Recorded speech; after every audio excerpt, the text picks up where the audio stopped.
Hello বন্ধুরা, বংশধর lifestyle চ্যানেলে একটা নতুন ব্লগে তোমাদের সবাইকে স্বাগত। কেমন আছো তোমরা সবাই? আশা করি সকলেই খুব ভালো আছো। আজ হচ্ছে সানডে, আর আজ সকালটা শুরু করলাম চাউমিন খাওয়া দিয়ে। না এর আগে টুকটাক কিছু কাজ করেছিলাম। চাউমিনটা খাওয়ার একটাই উদ্দেশ্য, বরের জন্য চাউমিনটা গরম করেছিলাম। আর চাউমিন তোমরা জানো গরম গরম খেতে ভালো লাগে, তাই সমস্ত কাজ টাজ করে উঠে চাউমিনটা খেলে ঠান্ডা হয়ে যেত, আবার গরম করবো। তাই ভাবলাম চলো আজকে অন্যান্য কাজের আগে পেট পূজাটাই আগে করে নিই। তাই আগে গপাগপ করে চাউমিনটা খেয়ে নিলাম। আর আজকে করেছিলাম ডিম চাউমিন। তো আজকে হচ্ছে সানডে, যাবো এবার প্রচুর কাজ করতে। আর সানডে মানে একটু কুড়েমি থাকেই, কিন্তু আজ একটু সকালবেলা উঠতে হয়েছে, কারণ শ্বশুরমশাই আজ চলে গেল 4-5 দিনের জন্য পুরী। হ্যাঁ, ঘরটা অনেকটা ফাঁকা হয়ে গেল। তো শ্বশুরমশাই যেহেতু চলে গেছে, বিছনা ফিছনা সমস্ত কিছু ঝেড়ে নিচ্ছি। আর বর যেহেতু শ্বশুরমশাই বেরিয়েছে, উনিও সকাল সকাল উঠে পড়েছে। নাহলে আমরা রবিবারে একটু দেরি করে সবাই উঠি, কিন্তু যেহেতু শ্বশুরমশাইয়ের সকালে ট্রেন ছিল, তাই সবাই মোটামুটি উঠে গেছিলো। বলতে গেলে আমিই শুধু শুয়েছিলাম। কী করবো বলো, ঘুমটা যেন ভাঙতেই চাইছিল। যাই হোক, শ্বশুরমশাই বেরিয়ে যেতে বড় বললো আমি চলে যাচ্ছি বাজার। তাহলে বাজার চলে যাচ্ছে, কী আর শুয়ে করবো, ঝটপট করে কাজ করে নিই। আর দেখো কত ধুলো উড়ছে, সত্যি আমাদের খালি চোখে দেখা না গেলেও কত ধুলো থাকে, ক্যামেরার চোখে দেখা যাচ্ছে। অথচ আমি যে ঝাড় দিচ্ছি একটুও ধুলো বোঝা যাচ্ছিল না, যেটুকু ধুলো মেঝেই ছিল। আর বলতে বলতে মোটামুটি ঝড়ফড় ঝাড় দিয়ে দিলাম। আর তারপর ঘর ঝাড় দিতে দিতে আজকে বর পুরো বাজার নিয়ে হাজির। যেখানে আমার সব কাজ করার পর বর সানডে বাজার আনে, আজকে এত তাড়াতাড়ি বাজার এনেছে কী বলবো। আর আজকে এর আয়োজন দেখে তো বুঝতেই পারছো, জানি না অনেকে বুঝতে পারছে। সেটা হচ্ছে আজ আমার মেয়ে বাজার যাওয়ার সময় আবদার করলো রাইস করতে। আর ওর বাবা এসে বলে যাও মাকে জিজ্ঞেস করেছো রাইস করবে কিনা। তো মেয়ে আবদার করেছে, আমি না করলে হয়, তাই রাইসের সমস্ত জোগাড় করেছি। এখনও কিন্তু আমি চান টান কিছুই করিনি, গরম মোচা হয়নি। শুধু ভাবলাম রাইসটার জোগাড় ফোগাড় সব করে রেখে দিলে তাড়াতাড়ি হবে, কিন্তু ছাই রে, আমার স্বপ্নে ছাই, সেটা আর হলো না। আর এখানে আজকে যেহেতু একটু তাড়াতাড়ি তাড়াতাড়ি কাজ করেছি, একটু আশেপাশে দেখছি। দেখো যেহেতু অম্বুবাচী, তোমরা জানোই সানডে থেকে পড়ে গেছে অম্বুবাচী, তো গাছের ফুলও তুলবো না, গাছে হাতও দেবো না, তাই কত ফুল ফুটে হয়েছে। আর ঠাকুর তো ঢাকাই আছে, শুধু ধূপবাতি দেখাচ্ছি রোজকার মতন, মায়ের মুখ সব ঢাকা। আর এদিকে এসে দেখি বাইরেটা পুরো কালো করে রেখেছে। বিশ্বাস করো, শ্বশুরমশাই যখন 8টার দিকে বেরোলো, তখন প্রায় কড়া রোদ দিচ্ছিল। হঠাৎ করে পুরো মেঘলা হয়ে গেল, মনে হচ্ছে এই ঝপ করে নামবে। হাওয়া চললে ভাবতাম যে মেঘটা কেটে যাবে, কিন্তু একটু হাওয়া নেই, পুরো দম বন্ধ করা অবস্থা। আর এই সমস্ত করতে করতে মনে পড়লো, ওরে আমার তো এখন সানডেতে অনেক কাজ বাকি। বর বাজার নিয়ে চলে গেছে ঠিকই, কিন্তু আমার তো রান্না থেকে চান ঘর মোছা সব বাকি আছে। তার কি, একটু প্রকৃতিটা ভালোভাবে দেখলাম আর ভাবলাম তোমাদের সঙ্গে একটু শেয়ার করে নিই। আমার বাড়ির পেছন দিয়ে এতটা ফাঁকা না, দেখতে খুব ভালো লাগে, মানে সারাক্ষণ বসে দেখি। তারপর আর কি, ছুটলাম বাড়ির কাজ করতে। আর কাজ টাজ করে যখন উঠলাম, ঘেমে পুরো ভিজে গেছি। আর অনেক দিন পর যেহেতু আইব্রোটা করেছি না, মুখটা কেমন পাল্টে গেছে। যখন আইব্রো করাই না কেমন একটা লাগে, আর আইব্রো করালে কেমন মানে অন্যরকম লাগে বলো তো। আর হ্যাঁ, এখন মনে পড়লো যে আমি ফিল্টারই লাগাইনি। আমি বেশিরভাগ ভিডিও যখন করি ফিল্টার লাগে, আজকে উইদাউট ফিল্টারে। দেখতে পাচ্ছ মুখের দানাগুলো কতটা স্পষ্ট বোঝা যাচ্ছে। উফ, এত দানা হচ্ছে না। ইদানিং অবশ্য একটু কমেছে, খাওয়াটা একটু পরিমাণটা কমিয়ে দিয়েছি। ঝাল তেল মশলা একদম খাচ্ছি না, সাদা সাদা খাওয়ার চেষ্টা করছি।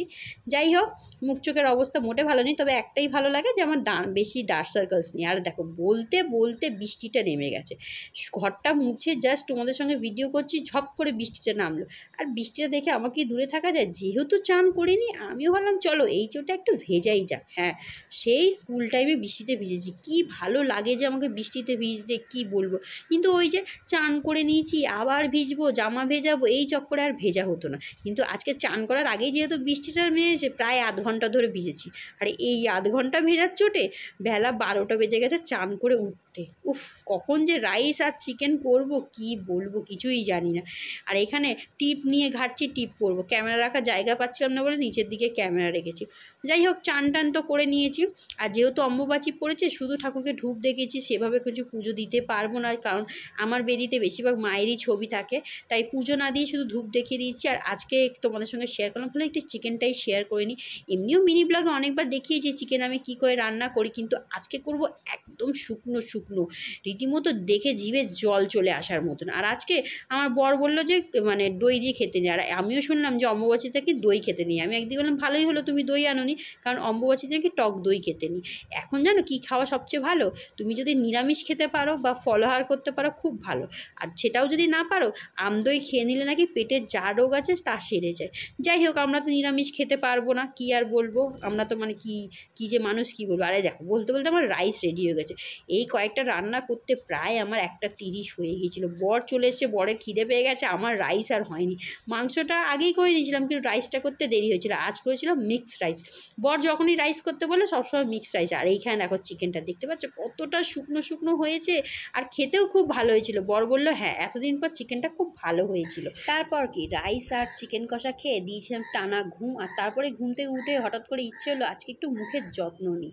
হ্যাঁ, উঠলো বাই তো কটক যায়। আর এই যে 5-in-1 মাসাজ যেটা দেখছো, এটা প্রায় আমার 8-10 বছর হচ্ছে আমি কিনেছি।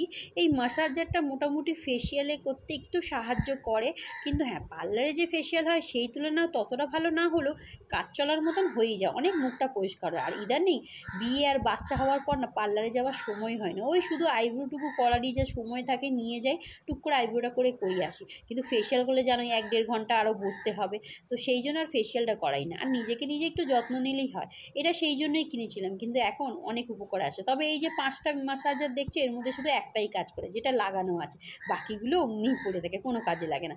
আর আমি ফেসিয়াল কিট হিসেবে যেটা ইউজ করি, ফিওনা লোটাসের ডায়মন্ড ফেসিয়াল কিট, খুব খুব খুব ভালো। আগে কিনেছিলাম ছোটোটা, এখন কিনেছি আবার বড়োটা, অনেক দিন ধরে রাখা আছে। আর দেখছো আমার চুলের উৎপাত সব জায়গায় পৌঁছে গেছে, গোটা ডিবেতে চুল লাগানো আছে।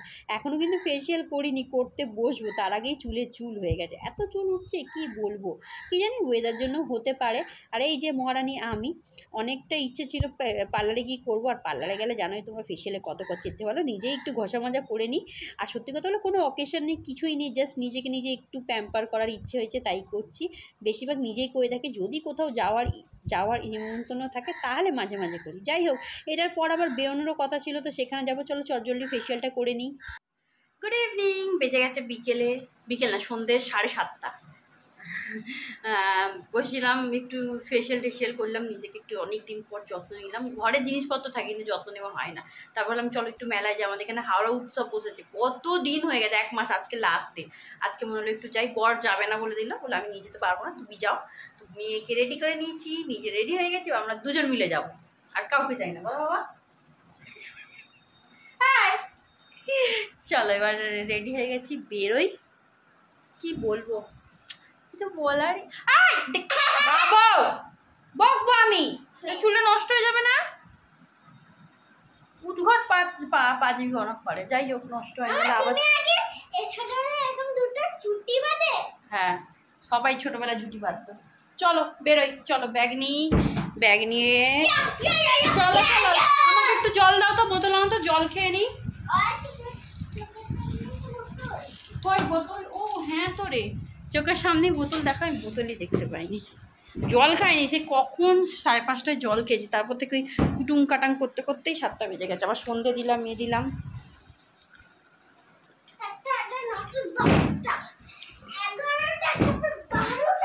আবার ভিডিও এডিট আছে, আজকে মিনি ব্লগ দিইনি, কালকে বড় ব্লগ আছে, এসে আবার এডিট করতে হবে। কী জানি কখন করবো, রান্না আছে, রান্না অবশ্য মাংস করা আছে, শুধু রুটিটাই করবো, তাও করতে তো হবে। চলো, কি না কিছু বার করেছিস মানি ব্যাগ থেকে? এই করেই তুই ঘেমে যাস, পুরো গাটা চটচট করছিল তোর, এরম পাখার তলায় লাফাচ্ছে, এত গা পুরো চটচট করছে, মনে হচ্ছে গায়ে কিছু একটা লাগিয়ে দিয়েছে চ্যাটচ্যাটে নেই। চলো যাই, থাকো তুমি একা, থাকো অন্ধ করে থাকো, না থাকো না, তোমাকে যেতে হবে না, চলো মেলায় গিয়ে দেখাবো তোমাদের মেলায় কী আছে, অনেক বড় বলে হাওড়া। আর মেলায় গিয়ে আমি পুরো তো গেট দেখে অবাক, দুর্গাপুজোর মতন গেটটা করেছে, কি বিশাল করে লাইটিং করেছে। কোনো বছর এরকম লাইটিং করেনি, প্রথম বছর দেখলাম। তবে এবছর মেলাটা অন্যান্য বছরের থেকে বিশাল বড় করে বসে। হাওড়া উৎসব মেলাটা আমাদের এখানে খুব নাম করা, সবাই যায়। আর এই মেলাটা বসেছে শঙ্কর মঠে, আমার বাড়ি থেকে প্রায় হেঁটেও যদি যাই 10 থেকে 15 মিনিটে পৌঁছে যাবো। আর টোটো করে গিয়েছিলাম, আরও খুবই তাড়াতাড়ি পৌঁছে গিয়েছিলাম। তবে হ্যাঁ, যেহেতু সানডে ছিল, প্রচুর ভিড়, প্রচুর প্রচুর লোক। আমি তো এসে ভাবছি কেন এলাম, তার মধ্যে আমার বরমশাই আসেনি। বরমশাই আগেই বলে দিয়েছি যে আমি যাব না, তুমি গেলে তুমি দেখে আসো। আর আজকেই ছিল লাস্ট ডেটতে, হলাম চলো মেয়েকে নিয়ে আমি একাই চলে যাই। তাই মেয়েকে নিয়ে পৌঁছে গেলাম। আমার ভয়ও লাগছিলো, এক হাতে মেয়ে ছিল, এক হাতে ক্যামেরা। ক্যামেরা করবো না মেলা দেখবো না মেয়েকে ধরবো, তাই ভয় ভয় টুকটাক টুকটাক যেটুকু পেরেছি সেটুকুই তুলেছি। প্রচণ্ড সামনের দিকে ভিড় থাকলো, ভেতরের দিকে একটু ফাঁকা ছিল। আর ভেতরে ঢুকতেই সুন্দর স্টলটা চোখে পড়লো। কিন্তু হ্যাঁ, জিনিসপত্রের প্রচুর দাম। যেখানে এই যে মাটির বিভিন্ন জিনিস ছিল, রথটা আমার সব থেকে বেশি ভালো লেগেছে। দেখো রথটা কি সুন্দর, সামনেই হচ্ছে তোমার রথযাত্রা, কেউ কিনলে কিনতেও পারে। আর এইসব জিনিসে বাপরে আগুন ছোঁয়া দাম, হাতই দেওয়া যাবে না এরকম। আমি জাস্ট তোমাদেরকে দেখানোর জন্য একটু ভিডিও করলাম। আগে যদি থাকতো, এগুলো যেহেতু চাকরি করতাম নিজের পয়সা ঘপাঘপ কিনে নিতাম। সত্যি কথা বলতে চাকরি করলে অতটা টেনশন হয় না কিছু কেনা, কিন্তু যেহেতু বরের কাছ থেকে হাত পেতে জিনিস নিতে হয়, পয়সা নিতে হয়, তাই এখন কিছু ভেবে চিন্তে কিনি। আর এই যে মেয়ে ঢুকতেই বললো এটা চাপবে ওটা চাপবে, তবে আমি যখন বললাম এটা চাপবে, বলছে না এটা চাপবে না। ও তো ঢুকেই একদিকে আমাকে টেনে নিয়ে যাচ্ছে, কারণ ও কদিন আগেই ওর দিদিদের সঙ্গে এসে ঘুরে গেছে, মানে আমার ননদের যে মেয়েরা আছে তার সঙ্গে এসে মেলা ঘুরে গেছে, সেখানে মনে হয় জিনিসটা দেখেছে। এবার কি সেটা আমি আর ভিড়ের মধ্যে বললাম যখন যাবো সেই দিকে যাবো, আমি এখনও জানি না যে কী চাপবে বলেছে। অনেক রকমের দোলনা দেখালাম, এখানে শুধু দোলনাই ছিল, বলতে গেলে বাচ্চাদের আর বড়দের স্বর্গ। আমি যদি আগের বয়সে থাকতাম তাহলে এগুলো সব চাপতাম, কিন্তু এখন ওরে বাবা আর দেখতে হবে না, গা গুলিয়ে বমি করে একাকার অবস্থা, সবচেয়ে বেশি তো মাথা ঘোরে। তাই দেখেই মনটা বললাম, উঠে আর মনটা ভরানোর ইচ্ছে হলো না। তবে হ্যাঁ, প্রচুর রকমের দোলনা বসেছে, যেটা আমি কোনোবার অতটা দেখি না। বেশিরভাগ বড় নাগরদোলনা ডিস্কোই বসে, কিন্তু এবার দেখলাম প্রচুর প্রচুর। আর এই নাগরদোলনাটা কারা কারা বসতে ভালোবাসো, যাদের বুকের দম আছে তারাই বসবে, আমার নেই বাবা, যখনই নাবে তখনই মনে হয় পড়ে যাবে। আর এই যে এই জিনিসটা দেখে খুব ইচ্ছে হলো, যাদের যাদের বরে মানে বরের উপর রাগ আছে এখানে এসে রাগ বার করতে পারো। অনেকে বিদেশে এই জিনিসগুলো দেখেছো। আর এই যে আমাদের ছোটোবেলায় আমি এটা সবচেয়ে বেশি চাপতাম, কারণ আমাদের বাড়ির পাশে দুর্গাপুজো তো হতো, সেই মাঠে এই দোলনাটা সবচেয়ে বেশি বসতো। আমার মেয়েকে যখন বললাম বসতে, উনি তো সোজাই না করে দিল, উনি নাকি সেই দোলনাটাই বসবে। কোন দোলনা এখনও সেটা জানি না। আর দেখ কত রকমের দোলনা বসেছে, সত্যি কথা বলতে মেলায় তো এটাই আনন্দ, দোলনা চাপবো একটু ঘুরবো। জিনিসপত্র তো সারা বছরই আশেপাশে পাওয়া যায়, কিন্তু এই যে দোলনাগুলো সেইগুলো পাওয়া যায় না। আর পার্টনার থাকলে বসতে আলোই ভালো লাগে। আর এই যে ডিস্কো, একবার এটাই উঠেছিলাম, ঘাড় ফাড় ভেঙে গিয়ে আমার একাকার অবস্থা। সরি, ঘাড় ভাঙেনি, কিন্তু ঘাড়টা প্রায় মচকে গিয়েছিলো। প্রচুর রকমের দোলনা বসে, যত আমি তুলতে পারিনি, যেহেতু বুঝতে পারছো মেয়ে ছিল সঙ্গে। আর এক জায়গায় আসতে দেখলাম স্টলের মধ্যে অনেকজন সেলফি স্ট্যান্ড, মানে সেলফি জোন করে রেখেছে, তো সেইখানে মেয়েকে তুলেছে। আর যেহেতু মেয়েকে নিয়ে গেছি তাই নিজে আর সেলফি তুলতে পারলাম না। আর এই যে মহারানী, মানে যখন থেকে ঢুকেছে তখন থেকে শুধু বলছে চলো চলো চলো চলো করে, রীতিমতো আমাকে মেলায় ভালোভাবে ঘুরতেই দেয়নি, এটা চাপবে বলে। যাই হোক, ওকে এনে এখানে চাপিয়ে দিলাম। আর বেশি টাকাও ছিল না, 60 টাকা বলতে গেলে, খুব বেশিও না আবার খুব কমও না। কিন্তু হ্যাঁ, এখানে ওটা মেয়ে আনন্দ করেছে প্রচুর। তবে হ্যাঁ, এইখানে একটা ছোট বাচ্চা ছিল যার 60 টাকাটা পুরো জুইথাই গেছে, এতটা কিউট ছিল কি বলবো। আমি তো মিনি ব্লগ করে রেখেছি তোমাদের সঙ্গে বাচ্চাটাকে শেয়ার করবো বলে। বাচ্চাটা কখনো ঢোকেনি। আর আমার মেয়ে দেখো এই বলগুলোতে দৌড়াদৌড়ি ঝাপাঝাপি লাফালাফি করছে। আমার ছোটোবেলাতে আমিও এরকম করতাম, সত্যি কথা। ওকে দেখলে আমার নিজের ছোটোবেলার কথা মনে পড়ে যায়। আমি তো একবার ওই যে বাউন্সিং যে দোলনাগুলো হয় যেটা ওঠে বাচ্চারা, ওইটাই উঠে আমার নতুন ফ্রক 1000 টাকা দামে, পুরো নেটের ফ্রক ছিঁড়ে 2 আধখানা করে দিয়েছিলাম। কী করে ছিঁড়েছিলাম জানি না, এমন উঠতে গেছি নেটে পা দিয়েছে পুরো ছিঁড়ে গেছে, এখন আমার মনে আছে, তবে কেউ কিছু বকেনি। আর এই যে মহারানীকে জালের ভেতরে পাঠিয়ে দিয়েছি, আর আমি জালের বাইরে দাঁড়িয়ে আছি। আর এই সময় করছে আমার প্রচণ্ড কোমর ব্যথা, ইদানিং হঠাৎ করে ওয়েদার চেঞ্জের জন্য এত কোমর ব্যথা করছে যে আমি বেশিক্ষণ দাঁড়িয়ে থাকতে পারছি না। আর এরই মধ্যে প্রায় 1.5 ঘন্টার ওপরে হয়ে গেছে আমরা এসছি। কী করে যে সময় ঘুরছে আমি বুঝতে পারি না, কোনো জায়গায় দাঁড়াইনি, শুধু জাস্ট মেলাটা গোল করে ঘুরতে ঘুরতে 1-1.5 ঘন্টা হয়ে গেছে। তারপর অনেক কষ্টে, মেয়ে তো আসতেই চাইছিল, তারপর মেয়েকে নিয়ে চললাম হচ্ছে বাড়ি। আর যাওয়ার সময় চোখে পড়লো এই সুন্দর সুন্দর ফুলগুলো, উফ কি সুন্দর। আমি আমার বাড়িতে আগে কিনতাম এসব ফুল, সুন্দর সুন্দর ঘর সাজানোর জিনিস, কিন্তু এখন আর কিনি না, কোথায় সাজাবো বলো, সময়ই পাই না ঘর সাজানো। ঘর সাজানোটাও একটা আনন্দ, সেই আনন্দটা আর এখন মনে থাকে না যে ঘর সাজাবো। কিন্তু হ্যাঁ, দেখতে ভীষণ ভাল লাগে। প্রচুর মানুষ এরকম সুন্দর সুন্দর ফুল কিনে নিয়ে গেছে মেলায়। অবশ্য এইগুলোও একটা আকর্ষণ, এই সমস্ত বাহারি ফুল, এরকম ঘর সাজানোর জিনিস শুধু তুমি মেলায় দেখতে পারো। এখানে একটা পাখির বাসা দেখেছিলাম, এত সুন্দর সাজিয়েছিল, দেখে মনে হচ্ছে কিনে নিই। আর তার উপরে এই বড় বড় সূর্যমুখী ফুল। যাই হোক, এই সমস্ত দেখার পর আর বেশিক্ষণ দাঁড়ানো চললো না, কারণ কোমর প্রচণ্ড ব্যথা করছিল। তাই মেয়েকে প্রায় জোর করেই টানতে টানতে নিয়ে এলাম। আর বেরিয়ে দেখলাম তখনও কি ভিড়, দলে দলে মানুষ আসছে। অবশ্য এত ভিড় বলেই ভালো করে ঘোরা হলো না, এমনি দিনে এলে আরেকটু ভালো ঘোরা হতো। কিন্তু ওই যে আমার উঠলো বাই কটক যাই, সানডেতেই মনে হলো যাই, তাই চলে এলাম। যাই হোক, প্রচণ্ড মেয়ে তো খেলা যেহেতু লাফালাফি করেছে, ঘেমে গেছে, আর আমি দাঁড়িয়ে দাঁড়িয়ে কোমর ব্যথা আর ঘেমে ভিজে গেছি। এবার যাবো হচ্ছে বাড়ি। বর এলে একটাই সুবিধা, মেয়েকে ধরতে পারে। আমি ক্যামেরা ধরবো না মেয়ে ধরবো না জিনিসপত্র ধরবো। তবে টুকিটাকি কিছু কিনেছি, ঘরের দরকারি জিনিসপত্র। এবার চললাম হচ্ছে বাড়ি। আর তাই আজকের ব্লগটা এখানেই টাটা বলছি। দেখা হচ্ছে নেক্সট ব্লগে। ততদিন সকালে ভালো থাকো, সুস্থ থাকো। আর তোমাদের মধ্যে কার কার মেলায় যেতে ভালো লাগে কমেন্টে জানিও। আমি জানি বেশিরভাগ সবাই বলবে আমাদের মেলায় যেতে ভালো লাগে, কিন্তু এরকমও কিছু মানুষ থাকে যাদের মেলায় যেতে নাকি ভিড়ভাড়ে ভালো লাগে না। তো সেই সমস্ত মানুষরা অবশ্যই কমেন্ট করে জানিও। তো চলো আজকের জন্য এখানেই টাকা, দেখা হচ্ছে নেক্সট ব্লগে। Bye bye.